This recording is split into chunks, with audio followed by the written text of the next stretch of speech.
we may have a very bad recession, possibly worse than 2008. So tell me why it's a buy signal for stocks if the Fed is throwing the economy into such a bad recession that unemployment is going to go up significantly and growth is going to come down, inflation is going to come down. Why is that a buy signal for stocks? Maybe at the bottom, and the bottom might not be till late 2023. Okay, yeah, there are opportunities to buy the bottom, but we'll be nowhere near the bottom. Bear market rallies are really interesting. Some of the biggest rallies in history have been in the middle of bear markets where you ended up losing everything, but for a couple of days or weeks even, it's, hey, the bottom's in, and you buy stocks, et cetera. So you have to watch out for that. So we're flying into a really bad recession. The stock market's starting to get the message, but you've got this pivot narrative. You can't quite get rid of some of the buy the dips people are still around. So count on them to, buy into what could be a horrendous bear market. You got your buy and hold crowd. Remember in 2000, 2001, the NASDAQ dropped 80%. And a lot of people got out, but they said, well, just hold on to it. Well, it did come back, but it took until 2015. I mean, that's a long time. A lot of people died in the meantime. You're waiting 14 years to get back to where you were. So those people are still around, but there is what I call the pivot crowd. So the Fed pivot is a narrative, and it kind of goes like this. Yeah, the Fed's tightening. We see that. Inflation is going to come down really fast. The economy is going to slow down really fast. Both of those things are happening. Inflation, a little less so, but the economic slowdown is there. And the Fed's going to get the wake-up call and have to cut rates. And cutting rates, that's the pivot. They're going to pivot from rate hikes to rate cuts. And that's good for tech stocks, so buy stocks. Now, that's the narrative. It prevailed in late July and most of August. The stock market did go up. There was a decent rally in the middle of what's become a bear market based on this Fed narrative that they were going to have to cut rates. There are two huge fallacies in that narrative.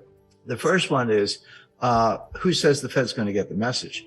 And if you look at what Jay Powell said and what he repeated, we're going to raise rates. We're going to crush inflation. I've been following this for 50 years. I've never seen a Fed chairman use the word pain 3 times in one paragraph, but he did, and he meant it. He knows there's going to be a recession. They're causing it in part. Unemployment's going to go up. He said that. He tied unemployment to killing, basically demand destruction and getting inflation under control. He said, that's how we're going to do it. And you're already starting to see some early signs of that. So with that as their focus, who says the Fed's going to, get a wake-up call? Almost certainly not. I mean, they told us what they're going to do. They're going to raise rates. And then he said, if we see progress on inflation, we'll pause. But pause doesn't mean cut. It means just wait a long time, because at that point, core PCE, that's personal consumption expenditure, core, which excludes oil and food, and that's just how they do it. That's their favorite metric. You can debate whether it's the best one, but the debate doesn't matter because that is the one they use. Let's say that comes down to around 3.5. Okay, it's still not 2. Now, what Powell, which is their target, so what Powell said is, we don't have to keep raising rates to force it to 2. We just have to raise them enough that it'll get to 2 on its own. That's what they call restrictive policy. So, but that's not a rate cut. He said that might last for a year, all the way into 2024. That's when he was talking about rate cuts. Now, again, this can change, but they've told us what they're going to do. I always say, forecasting the Fed's the easiest thing I do because they actually tell you what you're going to do, what they're going to do. You just have to listen and believe them. Now, the hard part is understanding how badly they're going to destroy the economy and when they're going to get the wake-up call. That's the hard part of the analysis. But telling what they're going to do is the easy part because they kind of tell you. Small ebook, big impact, the wealth tree. The only 4 ways that will make you financially free forever. Download it here for free. So the stock market notion that somehow they'll be cutting rates is just false. I was around for the 2008 financial crisis. I was around for 1998 financial crisis. I negotiated that bailout for LTCM.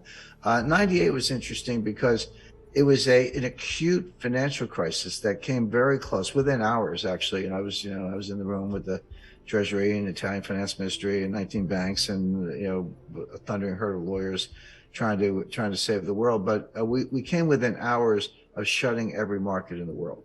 There was a $4 billion all cash, you couldn't use the word due diligence because there wasn't time. It was just, hey, the Fed wants us to do this, so let's just do it. So that worked, but it was a very close call. They would have shut down Tokyo and then around the world, London and finally New York. And they would have opened days later, but that's how, with trillions of dollars of losses, it would have been worse than what actually happened in 2008. It didn't happen, but there was no economic recession at the time. That confuses a lot of people because, and particularly if you're using 2008 as a frame of reference, there are financial panics and financial crises and liquidity crises, and there are recessions, some of which are severe. But they're two different things. 98 was an acute financial crisis with no recession. 2000 was a mild recession, but there was no severe financial crisis. Now, NASDAQ collapsed, but there wasn't a lot of leverage in NASDAQ. There was no contagion there, but it didn't spread because no banks failed, no major brokerages failed, et cetera. So in 1990, a mild recession, but no financial panic. October 19, 1987, interesting, stock market fell 22% in one day. Not a week or a month, but one day, down 22%. And that was a financial crisis, but there was no recession. So they're separate things. However, they can happen together. And 2008 was an example. There we had both. But I would encourage analysts to separate those two things. Again, they came together. It was horrific, but they can happen separately. My point is, what's coming is a very severe recession. The monetary tightening on top of a world where growth is deaccelerating, inventories are sky high.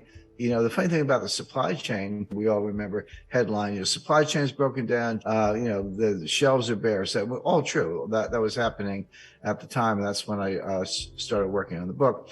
But what a lot of purchasing managers did, and inventory managers, they doubled their orders. They said, or tripled the orders. They said, if the supply chain's breaking down and I want just a normal amount, I better order 3 times as much or twice as much just to get what I want. And they did.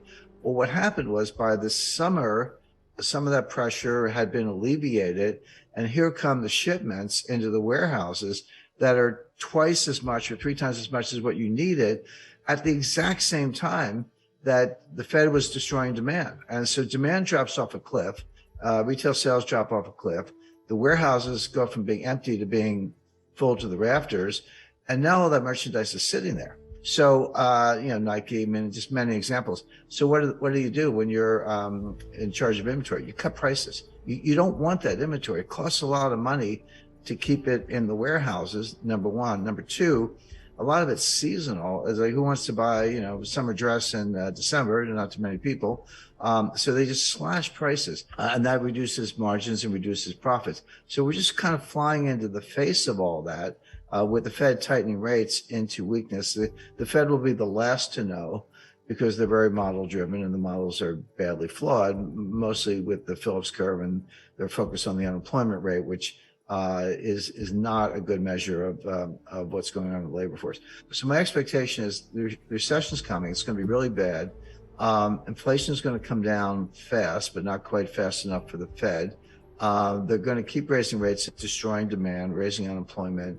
And we're going to wake up with a severe recession, high unemployment,